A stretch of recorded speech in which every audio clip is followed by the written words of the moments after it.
toss to White. He's in! Patriots win the Super Bowl! Welcome to Patriots Touchback Podcast. Good evening, everybody. Welcome back to the Patriots Touchback Podcast. It is Season 3, Episode 28. We are here for Week 8 of the NFL season, and this time the New England Patriots, after 3 grueling weeks of being on the road and winning 3 grueling games on the road, we are back at home in Foxfire to take on a foe which is strangely talented, strangely dangerous, but their record doesn't say so. However, we have got a lot to talk about tonight, and I'm delighted to not only have a fellow compatriot of ours from the Hurdle the Line, it was also a good friend of mine, Ollie, UK Browns NFL. Good evening, Ollie. How are we doing this evening, mate? I'm very good. Thank you very much for to you both for having me on tonight. Happy to talk about this game. Excited for this game. You know, when you're growing up in the UK watching the NFL, the Patriots are such a mainstay in any kind of memory you have. So, you know, I've seen many Patriots Super Bowls. So any chance to go up against, you know, that team, get to see the Patriots logo, the Patriots colours, it's always a good experience. It's good to everyone, mate. It's been a long time. The last time we spoke was probably January time. I think it was like the start of the year, I think it was. And when the end of the season, I know I was feeling so bloody miserable because we went 4-13 that season. We both were at 4-13, feeling pretty miserable. Yeah, I think we both were. So yeah, we dragged together on that one. Yeah. The link to Ollie's Twitter account is down in the description below, and also his Instagram page is also in the description below. So make sure you go and check him out. Smash the like button, Gronk spike the subscribe button, tell all your friends, follow us on social media platforms. Make sure you follow the podcast on Spotify and Apple as well. Let's go straight into it. Week 8 preview. The first question I'm going to ask you, Ollie, is how you felt how the Browns have done so far this season. You're sitting at 3-4. It's the sky is not falling on you.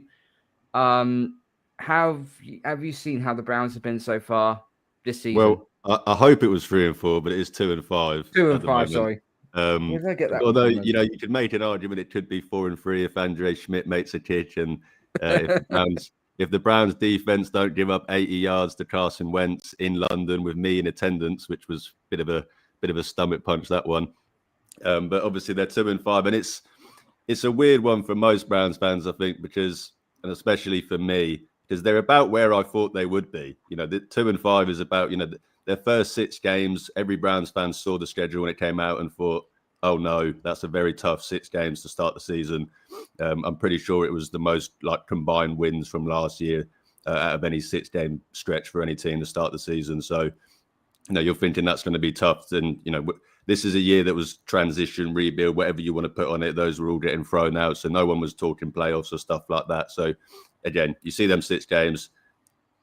2-5 is about where I thought they would be, but it also feels awful going through these 7 weeks just because of how bad the offense has been, how bad some of the performances have been, just how the usual Cleveland Browns messes and conundrums that always seem to pop up every single season, you know, injuries at the offensive tackle position, quarterback changes, all of that stuff thrown into it.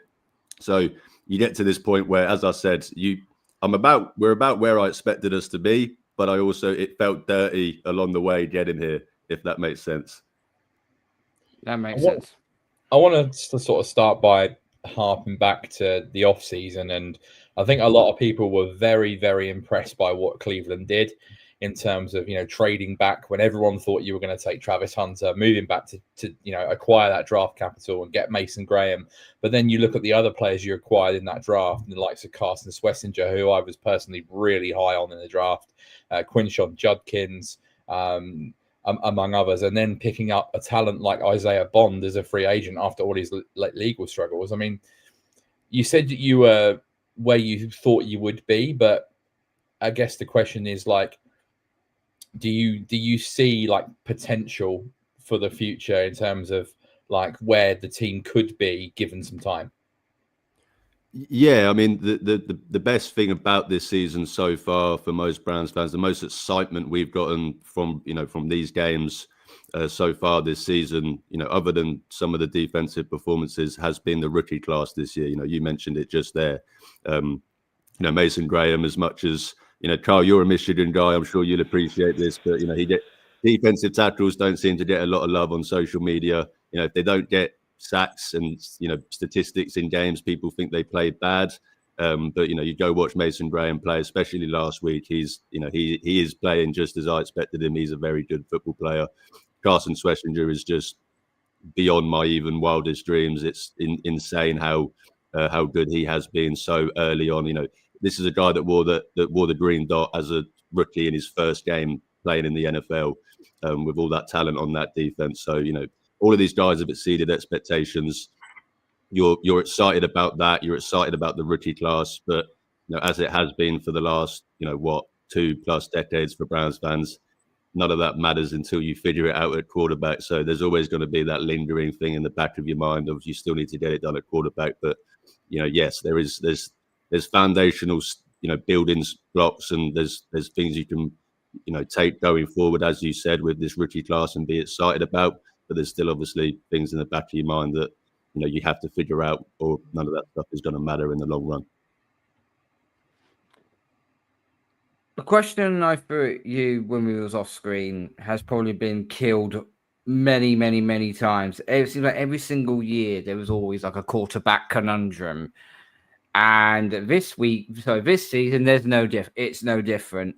Going back to the draft where you took Gabriel first, and then 2 rounds later, you then took Shedeur Sanders. Now, one thing I'll say right now, I knew for a fact Shedeur Sanders wasn't going to go in the first round, but the fact he fell all the way to the 5th really shocked the hell out of me. And that's not because Shedeur Sanders is a bad quarterback. I actually think on his day, he's a bloody excellent quarterback. The problem also was, well, the 2 issues was, A, I think his mannerism and his attitude was not quite great at Colorado. And secondly, he's a Sander. He's primetime's son. There's a lot of weight on that. No one talks about a 3rd-string QB in the NFL ever. No one talks about it. But as soon as you've got that surname on the back of your jersey, you become so more profile than the starting quarterback of the Browns. So what's it been like having to deal with both having Dylan Gabriel and Shedeur Sanders? Plus, as well, you had Joe Flacco in to start the season as well to try and had to be the bridge for someone until someone was ready to take over. Yeah, Kenny Pickett was in the building as well in the offseason. As well, all those guys as well, as you said, the quarterback battle of the century, as nobody was saying. But I will start by saying, and I think it should always be preference, any Browns fan talking about this, that Shedeur Sanders has been nothing but great as a person and as a player while he's been here.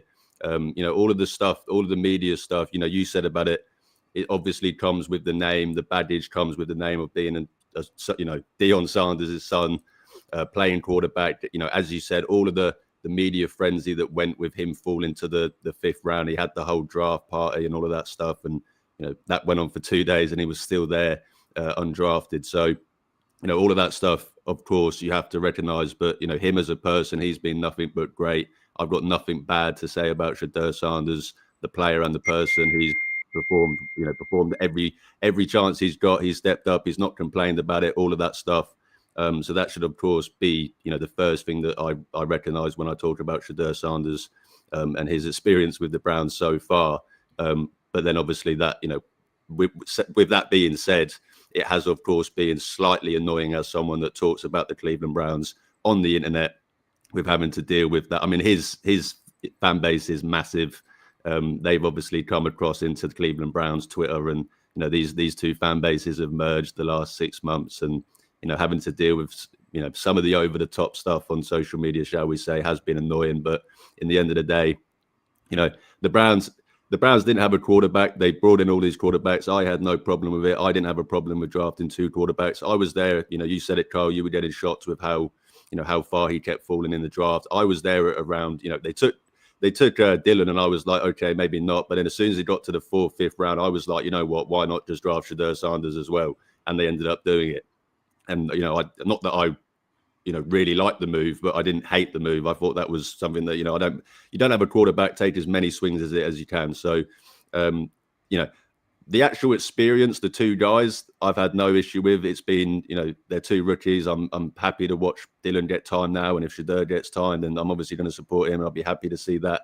But yes, I'd be silly to sit here and say that it's not been slightly annoying having to deal with all of the off the field stuff that comes with Shedeur Sanders playing for your football team. While we're on the quarterback discussion, then let's talk a little bit about Dylan Gabriel. So obviously you mentioned kind of the off the field stuff in terms of the distraction with Shedeur, but in terms of what you've seen on the field, what have you made of him? Because it seems like he's kind of playing very, very safe at the moment. So yeah, what are your thoughts on what you've seen from him? I mean, I've been impressed in terms of what he's. I mean, this is a third round pick. You should never expect the third round pick to come in as a rookie and light the lead up. He's a third round pick for a reason. And given the circumstances, his first game in the NFL was in the UK. He'd never even left the United States before. That was his first time leaving the States, and he had to play his first ever NFL game over in London. His second game was against the Steelers, the Browns' biggest rivals in Pittsburgh. Everyone knows maybe they've underperformed at some points this season, but the Steelers' defense, just saying that is daunting to anyone. And then obviously this past game against Miami was the first game against a team that, a bad team per se. And it was a hurricane in the first half. So it's been quite hard to evaluate a third round rookie that's obviously had to go through that in his first 3 games. But I've been impressed in areas. I've been disappointed in other areas, especially last week against Miami. Missed quite a lot of throws, left quite a lot of yards off the field, pretty much left a touchdown off the field. But as I said, weather conditions, maybe on a dry day he throws them. But I've been impressed for a third round pick. I can't really say anything more than that. He's not done anything to make me be annoyed at him, make me call for him to be benched. He's had 0 turnovers in 3 games, again against 2 really good defenses in the first 2. So I've been somewhat impressed with him. Of course, I want to see more, but he's not shown me any reason to make the move to Shedeur Sanders like a lot of people would probably be sit here saying that talk about the Browns. What have you made so far of your talking of rookies, Quinton Judkins? No, obviously he had a suspension. He had a little bit of a suspension to start his season, which wasn't ideal. But since he's made that first start, he's done nothing but bowl everybody over. He's been absolute phenomenal. And obviously in the game against Miami, which let's be real, Miami is just a walking doormat right now. But he still managed to get a number of touchdowns on them. He still performed really, really well. What have you made of Judkins so far? Yeah, he's been everything and more. I think a lot of Browns fans, myself included, were, the Browns were built on their run game under Kevin Stefanski. The run game was the biggest part of what made them successful in their, in the kind of 2 successful years in the playoff runs that they've had under this regime. And the run game has just been, the last 2 years before this year has been so bad. A lot of that's been because obviously the offensive line play as well. But, Nick Chubb with the injuries that he suffered, it hurt. But I recognised that they had to move on from Nick Chubb. You couldn't rely on Nick Chubb as, you couldn't go into a season, but, lying to yourself that Nick Chubb was going to be your number 1 running back that year. So I was a big advocate for drafting a running back this year, drafting a running back high. Quinton Judkins was high up on that list. He was one of the top guys for me, so I was happy with that pick. I was really excited for the pick. Of course, all the off the field stuff happened. This guy didn't have a training camp. Comes in, misses the first game. Pretty much had 2 practices and just hit the ground running. Has been fantastic. He's been everything and more. He, not to compare him to Nick Chubb, because Nick Chubb is one of the 3 greatest Browns running backs of all time, and it would take a very, very much for him to get anything close to that.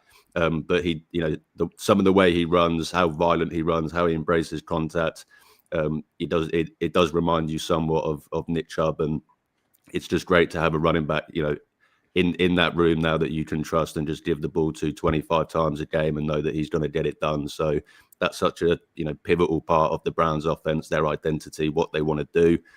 So, getting Quinshon has just been, a massive, massive bonus for them. And, get him an offensive line and in front of him and, give him some bigger gaps to run through. And I'm sure he's going to put up a lot of numbers for the Browns over the next few years. I think one of the surprises about your offense has been the emergence of Harold Fannin. Now, obviously, had his fans throughout the draft process. There were some other people that said he's probably got the weirdest running style that you'll ever see from a tight end. But I think the numbers didn't lie at Bowling Green.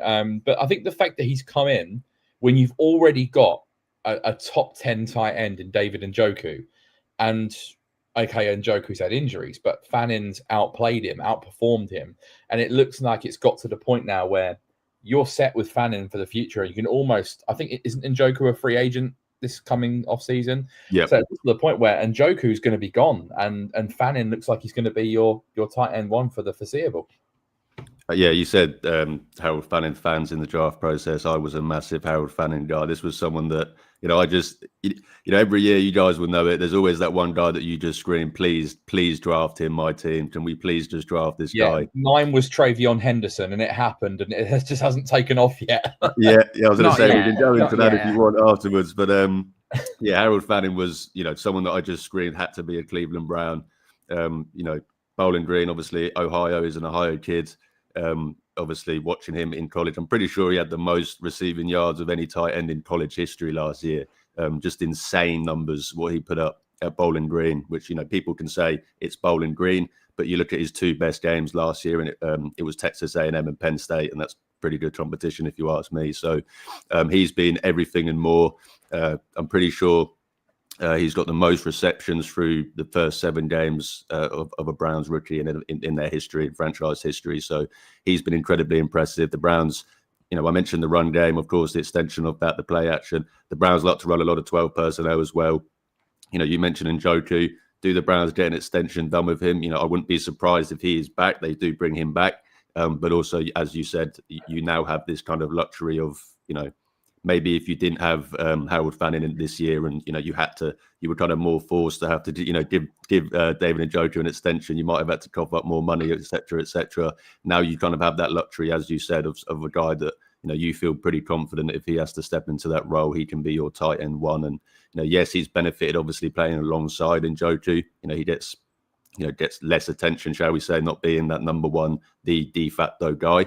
But he's been so impressive. You said it doesn't make sense how he runs. Like, he just runs so weird. The athletic profile is very weird, but it just gets it done. He's had multiple plays this year where, he should have been tackled 3 yards behind the lines again, and he's ended up getting 2-3 yards past the lines again. And, just a really, really good football player. Been really impressed with him and really excited about. He's 21 years old. He only just turned 21 like 4 or 5 months ago. So really excited about him doing obviously all of this as a 21-year-old tight end. So yeah, couldn't be happier with Harold Fannin. Let's move into the strongest part of this Cleveland team, which of course is your defense. More importantly, your front four. Yeah. I think the man I'm going to say first does really need no introduction, because his jersey is behind you. It is, of course, the monster abyss. I call him Myles Garrett. 290, but corners like a Mini Cooper. I mean, I've never seen a specimen like that in the NFL in a very, very, very long time. Not to mention as well, we also talk about Mason Graham as well, as again, former Michigan alumni. So I do realize I'm pissed off he went to an Ohio team, but it is what it is. Okay. And also Schlesinger as well has been balling out. That front four is daunting for us because our offensive line, despite the fact that compared to what it's been like over the last couple of years, which has been the equivalent of a colander, it's actually performed a lot better this season than past. But we have got 2 rookies: Will Campbell at left tackle, Jared Wilson at left guard. Now, Jared Wilson had a horrid time last week against Tennessee. Out of the 4 sacks we gave up, 3 of them was on Jared Wilson. And I'm not sure. I don't think Ben Brown's going to be playing in this game. I think Jared Wilson will be stuck in there. Just as a Cleveland fan alone, you're looking at Garrett. Where are you expecting him to line up You expecting to line up on Will Campbell's side? Or you expecting to line up on Morgan Moses at right tackle? That's the beauty of Myles Garrett. He'll line up all over the line. That's the beauty of this defensive line and Jim Schwartz and what he likes to do. He likes to rotate guys. He likes to get Myles, those matchups wherever it is. You'll even see Myles playing on the inside sometimes, depending on the matchups and stuff like that. So, predominantly, maybe he'll probably go at the rookie. Maybe he'll go at Will Campbell. There's been a lot of talk of obviously Will Campbell. Will Campbell's played really well this year. You look at some of the edge rushers that he's gone up against and actually held his ground and played well against. A lot of people are talking, Myles Garrett against Will Campbell. So I'm sure Myles will be, licking his lips at a rookie and wanting that matchup, in this game. But they will move him around, and that's just the luxury of this defensive line. This is the best Browns defensive line that I've seen since I've been watching the Browns. A lot of people were maybe nervous, shall we say, going into this year because they didn't have the big name kind of guy opposite Myles. They didn't have a Jadeveon Clowney. They didn't have a Zadarius Smith next to him. But was someone that was a massive believer in Isaiah McGuire, Alex Wright, on that other side, and obviously the rotation that they bring in. This is such a good Browns defensive line, as you mentioned. And of course, it obviously starts with Myles Garrett. But to answer your question, he'll be all over that line. I will expect. So the one thing I'll bring up before Kieran takes over, okay, was that you've got someone put a screenshot on X earlier on today, and it worries the crap out of me. Okay, so Myles Garrett is ranked 3rd out of 113 edge rushers. Graham is ranked 52nd out of 124 defensive linemen. Collins has got an 89.8 grade. He is 1st out of 124 on the defensive line, and then there's Wright, 89.1. He's ranked 8th out of 113 at edge. This front four is not to be fucked around with. Pardon me for swearing, but this is scary, and this was what worried me. Is our line going to be able to hold up? That's kind of what concerns me. If the line holds up, we know May can dish out the ball. If that line doesn't hold up, May's going to be running for his life, or it's going to get very ugly in that game, which is pretty much what you want, really.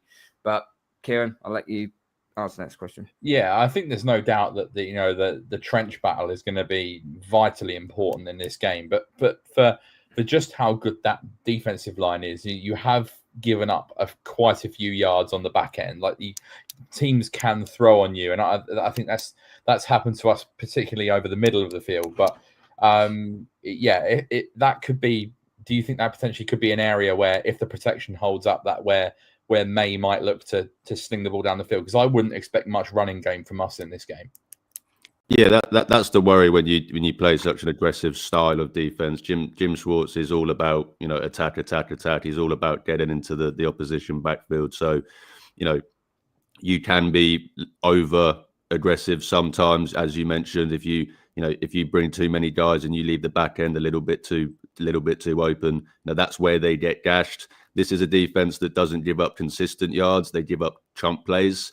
The yards are kind of deceiving. You watch the games and they'll do really well for 3 series, and then they'll give up a 50-yard chunk play because they got too aggressive and someone jumped the ball. You look at the Vikings game, the touchdown at the very end to lose that game was pretty much all because Denzel Ward thought he could get the pick and tried to jump the pass and ended up having the pass go over the top of his head. So they can be prone to getting a little bit too aggressive. That is an area that, of course, as a Patriot fan, you would look to exploit if you can keep May clean. I mean, I'm a massive Drake May guy. I was a massive Drake May guy coming out. I know what he can do to a defense. He's what terrifies me the most on that Patriots team, on that Patriots offense. So, that's of course what I'm scared about, is that if he can get time, and obviously he can find those, he can find those receivers down the field, and if the Browns are over too aggressive and do get too confident, then of course they can get beat over the top. But they are solid overall. I think they're like 6th, 7th in passing yards as a defense this year. But as you said, they are prone to giving up those chunk plays, and that is an area that you will be, as a Browns fan, worried about with Drake May, and as a Patriots fan, an area you would look to exploit. What have you made so far of the Patriots in total just of the season? Because obviously you're concentrating your own team, and if you watch Red Zone, you have a glance at what everyone else is doing. You've already said that Drake May has been is the one that scares you the most. But what about the overall team in general? Because Mike Vrabel's come in. He's set a brand new culture for this team. He's set up discipline. He's set up accountability. Everyone is now buying into this team, and the record states for itself. I mean, I didn't expect us to be 5-2 going into the Browns week, not by any stretch. I think at best, we'd be like 4-3, maybe 3-4 at best, because I think that was like 7 or 8 wins was our floor. But what have you made of it so far? I mean, it starts with Drake May, as you said. I mean, I'll be completely honest. I've not watched many Patriots games in full. It's more so watching Drake May, obviously watching Drake May highlights on YouTube as a Drake May fan, and obviously seeing how good he's been this year. And as you said, he's what scares me the most. But secondly, it would be a Mike Vrabel team and a Mike Vrabel defense. You look at your defense. I think your run defense is what, top 3 in the league. You've ranked second. You haven't given up more than 50 yards to any rusher this year. Just about to say, have not given up more than 50 yards to any rusher. Hopefully, Quinshon can obviously break that, but that's going to be a very tough thing for him to do this year. We've got Quinshon Judkins this week, and then next week we've got Bijan Robinson. We've got back runners that are going to really cause us a problem. If that record is still intact in 2 weeks' time, then this run defense really is legit. So obviously, the defense and Mike Vrabel's run team, they're going to do the things that you're supposed to do right. If that makes sense, they're not going to make mistakes. They're not going to shoot themselves in the foot. They're going to be a well-coached team. They're going to do the little things right. And you combine that with good defense. If you can play clean football and keep Drake May upright, and he can connect to some of your receivers. All it will take is 1 or 2 times. The Browns offense aren't putting up many points. They've only put up over 17 points once this season. So all it technically takes is 2 touchdowns and a field goal, and you statistically have a very good chance of winning the game. So yeah, New England have been giving up, I think, on average 19 points. Yeah, again, which is like tied 7th in the NFL right now. We're also ranked 5th in scoring defense as well. Yep. So we are taking the ball away. We are getting the fumbles in now, rather than what it was at the start of the season. We were just giving the ball away like candy. Yes, Stevenson, we're eyeing at you here. But no, it's good. It's good to see that. But I am concerned of this game, because the Browns can make this game so ugly. But the thing is, if he was playing like, as you said, you played a Miami team, they're more a soft, more a finesse type of team. They're not into pound, ground, hard punching and that sort of thing. That's what the Browns are. You're from the AFC North. We expect nothing less. And I think if New England do go to win this game, they need to put up 20 points or more. Put up 20 points or more, and I don't think the Browns offense has got enough to try and keep up. Especially if you're going to solely rely on Quinshon Judkins to just run the rock, which is a good idea, but you're going to need to do a lot of outside zone in order to get the yardage. Now, I'll give Dillon Gabriel a bit of a praise, a little bit of a chance here, because New England have been very costly when it comes to giving up the yardage. We give up a lot of yards on defense, but that is the epitome of us. It's bend, don't break. That's the only thing that slightly worries me, because we do give up the middle a lot. So I could see Harold Fanning getting a lot of targets through the middle. I could probably see, there's a couple of other receivers there. You're going to have to help me out with this one here. Njoku. Njoku is going to be a problem. I think the tight ends this game could be an issue. Yeah. If we do, but the one thing I've noticed, we are starting to get more pressure on the quarterback. And I'll be very blunt with you, okay? I think Dillon Gabriel, he needs to have a competent game. Doesn't necessarily need to win the game, but he needs to have a competent game. Because obviously you go into your bye week next week. Yeah. If Gabriel has an absolute stinker, I'm not expecting him to, but if he ends up having a stinker, like he throws for 150 yards, throws 2 interceptions, one of them being a pick 6, will that be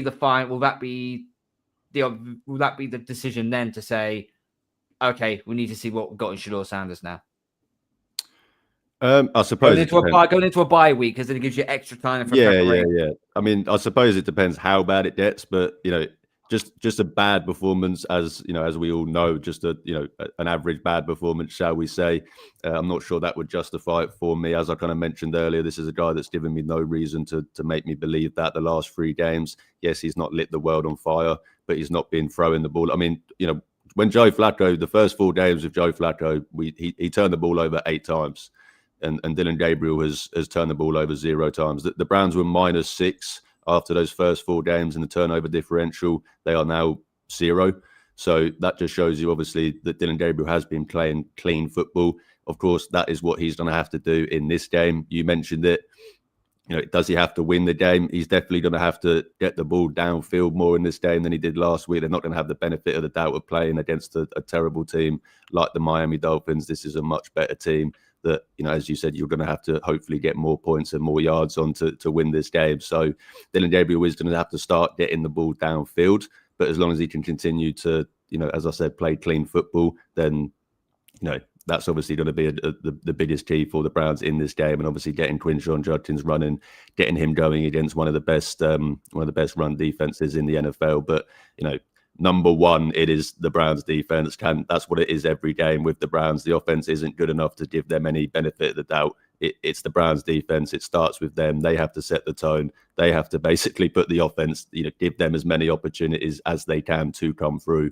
And as I said earlier, it starts with getting to Drake May. If we can put Drake May under duress, that's pretty much the recipe to winning this game for me as a Cleveland Browns fan is getting to Drake May, not giving him any time to find those receivers, not giving him any time to get going in this game. He's a guy that once he gets going, he's pretty hard to stop. So that's the number one thing for me. Browns defense have to get going, and then Dylan's going to have to play clean football, and they're going to have to get some kind of run game going against a very good run defense.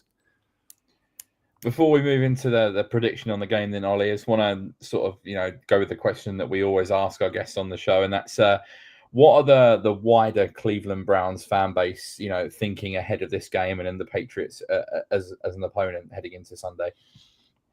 I mean, the wider Cleveland Browns base are probably thinking, as you mentioned, Carl, if Dylan Gabriel plays bad, are we going to move on to Shedeur? That's obviously, quarterback is always number one talk in this town. But I think a lot of people are probably just thinking it's a chance to get the season somewhat back on track, shall we say. If you go into the bye at 3-5, then you're going to feel a lot better than obviously going into the bye at 2-6. And as I mentioned earlier, I'm sure it's the same for a lot of Browns fans. Patriots are an historic franchise. When you get a chance to go play at Foxborough, go play at one of these historic stadiums, it's always a great experience. So I'm sure a lot of Browns are looking forward to it. I think the weather's meant to be nice for this game, not quite as the hurricane that we had in Cleveland last week. So for any Browns fans going, should be a great experience. Obviously playing at Foxborough, and for everyone watching, as I said, getting to play the Patriots is always a cool game, and hopefully getting to beat the Patriots. In their last 5 attempts, the Pats have been 5-0. Just to throw that. I was going to say you didn't have to remind me, but yeah. I'm not going to go through the scores because they're brutal. Just a quick look before we do the predictions. They've got the injury report up. Okay, so the Patriots just released theirs. They've got no players out, no players listed as doubtful. There's one player that's questionable. That's safety Kyle Duggar with a knee. But there's multiple players that have got no game status given. So I imagine they're all going to play, basically. So we might have our 2 starting safeties back, which I kind of think we desperately need to, because Duggar was awful in that game against Tennessee, even though Tennessee had the attacking firepower of a water pistol. But anyway, Cleveland, on the other hand, no players out as listed. No one's doubtful. Defensive tackle Aiden Huntington, concussion, limited practice. Yeah. Might be a bit hit and miss. And obviously Titan David Njoku with a knee, limited practice as well. Yeah. That's what we've got so far. So he'll probably be designated a game time decision, maybe. Yeah, I expect him to be ready to go. And then there's a number of other players here that have got no statuses given. Again, Joel Patino, not injury related. Tyson Campbell, quad, full practice. So Mike Krul's making his debut. He's finally making his debut after not starting the season on IR and missing the first 7 weeks. He's making his debut. So that's another another piece to add into that Browns defensive line this week. Just quickly, you mentioned a player there, Carl, Tyson Campbell. Thoughts on the trade, Ollie? I thought you won that by an absolute mile. Yeah, I think the Jaguars GM has probably blocked Andrew Berry's number at this point. You mentioned the trade earlier, Carl. It was one of that. When you don't draft a guy like Travis Hunter, I was an Abdul Carter guy. That was me all off season. That's who I wanted at number 2. Obviously, when it got to a point where it looked like pretty obvious, every Browns beat reporter was talking how they're going to draft Travis Hunter. That was obviously them trying to draw up the trade value. So at that point, you expected them to draft Travis Hunter. I'd be lying if I said in the moment when the trade went through, I was a little bit like, I'm not going to get to see Travis Hunter play football for the Browns next season. But then obviously getting Mason Graham, a guy that was my third overall prospect at number 5, getting the other players, as you mentioned earlier, Kieran, that trade alone already feel like the Browns have won that trade, shall we say. Of course, it's too early to say that Travis Hunter could still go on to be, one of the best players in the NFL in the next couple of years. You never know. But obviously, I feel very good about that trade. And then Tyson Campbell, as you mentioned, I already feel great about that trade. I made a joke when the Browns made the trade that, that they traded Greg Newsome for Greg Newsome, but just better at tackling. These guys that pretty much graded out identically, they pretty much were the same player, shall we say, but one was better in zone and one was better in man. Tyson Campbell being better in man obviously fits our scheme better.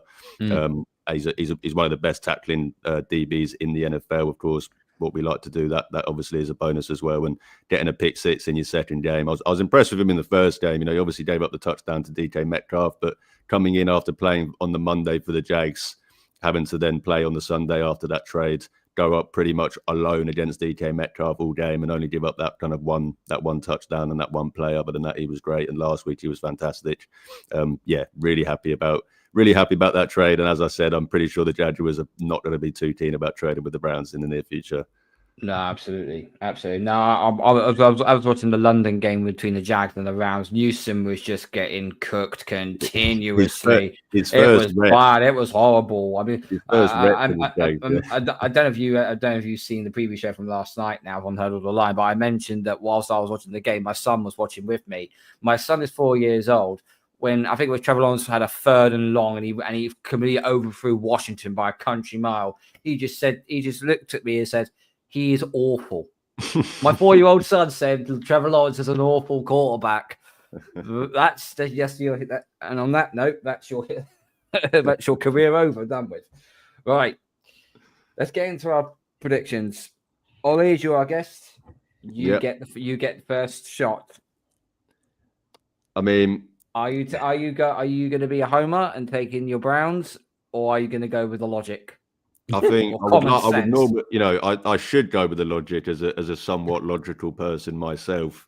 But last week I picked the Browns against the Dolphins. It came through. The previous 3 weeks, I think I picked against the Browns.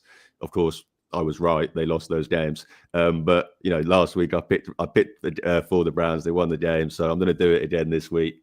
I'm going to go close game, 17-14. You get into a close game with any AFC North team, and freaky stuff happens, weird stuff happens, and whether it's a field goal at the end or a big stop on the defense to prevent a field goal or whatever, the Browns squeak it out, 17-14. The look on Kieran's face when you said that scoreline, I was like, that sounds like a typical Browns sneaking, pulling the magic horseshoe out of your ass type of win. That really does. And it would be funny as well, because it would mean that they still wouldn't score over 17 but then points. But then our excuse would be, well, we have gone up against the best defense in the NFL and the best pass rusher in the NFL. So I would say no harm, no foul, but then they said it's the Browns. That's all I'm going to get blowback for. Every team seems to feel pretty dirty if they lose. Yeah, I think Packers fans are looking at themselves going, what on earth was that? Go on, Kieran. Yeah, I mean, I do think it will be a low-scoring game. I mean, this has got, take the under on the point spread written all over it. It's 40. The over-under is 40.5. So, yeah, I feel like it will be a low-scoring game. The trench battle is going to be vital for both teams on both sides of the ball. It's going to be vitally important. I think both tight ends are going to have a decent game because it's National Tight End Week, and I could see Hunter Henry and Harold Fannett I didn't even having realize that. a nice afternoon. I just think obviously like Foxborough's going to be buzzing for the first time in God knows how long because we've just come off a 3-game road stretch, not been at home in a month. We've won 3 on the road in a row. We're 5-2. We're the best we've been in 4 or 5 years. So I think that stadium's going to be really, really bouncing this weekend, and it's down to us to back it up. I don't think outside of Judkins there's anything on the Browns offense that really terrifies me. Like you said, Gabriel's playing really safe, like not scored more than 17 points all season. So I think we'll win. I'm going to go 20-10 New England. That was... we almost had a bingo, bongo, bango there. I'm just going the point spread is 7 points. I wouldn't be totally shocked if the Browns covered the spread, but yeah, I feel like we'll probably just edge this one. 20 points, we get the win. I think we get over 20 points or more. I think we get the win. So you've gone 20-10. I've gone 24-10. I've added 4 points on top of that one. So we almost had a duplicate there. So no, I can understand where Ollie's coming from. I mean, if it gets close and tight at the end, my ass will be twitching because it's like I don't want this going. I want this done by 1/2. But we'll see. If Drake May plays like he's done, then we're basically going to say, well, it's Drake May. He can just throw on anybody. He can throw on any defense in the NFL. So good luck. Right, we've got one more segment to do before we get on out of here. We do our usual Blazing 6 every single week. Obviously, it was only me and Kieran last week because we had no guests on for Tennessee Titans. I'm not surprised because, well, they're in hiding right now. So we've got 6 fixtures up. Ollie, you get the first shot, and then it goes Kieran, and it alternates between you two. So the first game on our board, Bears at Bolton, Bears at the Ravens. Ravens are favored by -7. Lamar Jackson was a full practice today, and so that means he's down as questionable. Am I going the spread? Is it the spread? It's a spread. Yeah. I'll go Bears to cover that. You're going Chicago cover. Yeah. 5 on the points. Okay, fair enough. Kez? Yeah, Lamar Jackson's back, which makes Baltimore remotely watchable. But their defense absolutely honks with all the injuries they've got. So I'll take Baltimore still to win the game, but I think the Bears will cover that 7 spread. Yeah, I agree. Baltimore and Bears cover. Also, I've got a vendetta against Caleb Williams at the moment because he's let me down on one of my bets twice this season on touchdown passes. Oh, he's ass. Stop playing like a bum. You've got so much talent around you. Fucking do something with it. Jesus Christ. There it is. I forgot to mention, Kieran, this guy below me loves Caleb Williams. Me and him had a me and him had a bit of a ding dong last year where we had a couple. We had a couple of ding dongs last year where he was picking Caleb Williams to have a better season, and I was picking Jaden Daniels to have a better season. Oh, you were 100% right. Oh yeah, right. But Drake May's the best quarterback from the 2024 class. Come on. Right now, we're still waiting for him to. He needs to win a playoff game first before we can put him in that conversation. Let's not run before we can walk it. I'm also going to take Chicago to win, but I'm going to have Baltimore to cover. I don't think it's going to be. What, you're going the other way around? I'm going the other way around with you. Yeah, I think Chicago wins, but Baltimore cover. Wow! If the Ravens lose this game, my God, they're not out, but they are nearly out. Yeah. I'm not going to do a Lee Evans and say they're out, and Mickey Flanagan go, they're out. No, I'm not doing that. Okay, next one. Giants at Eagles. Eagles are favored by -7.5. Considering the last time these two teams play, I'm not confident with the Eagles whatsoever. I don't care. They played the Vikings, and the Vikings got conged in that game because Hawkinson's touchdown, apparently, it wasn't catchable. Whatever. Is this in Philly or in New York? It's at the link. Right. Give me Philly to win, Giants to cover. No AJ Brown in this game. Giants are quite saucy despite having a bad record, and no Malik Neighbors. But yeah, I think the Giants will cover that point spread. Ollie? So this is tough because the Giants are different each week. They'll either get blown out and look terrible, or they'll be in a really close game. I mean, even when they lose. So, I'll just go different. I suppose I'll go Eagles to cover. You want the points?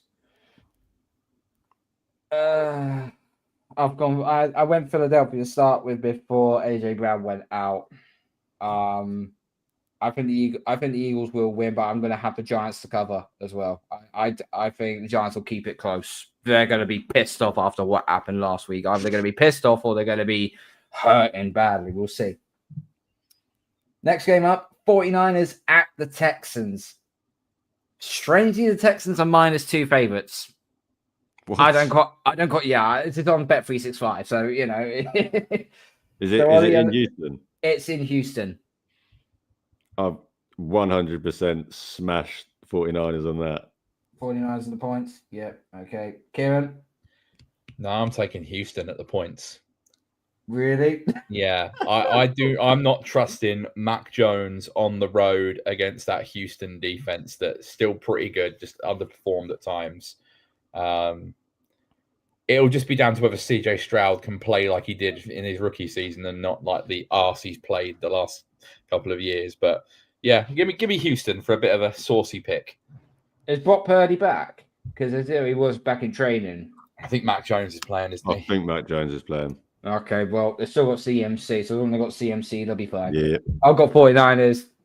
Taking the points here. Easy. We have to throw a shit game in, and we will throw a shit game in here. Jets at the Bungles. Bungles are favored by -6.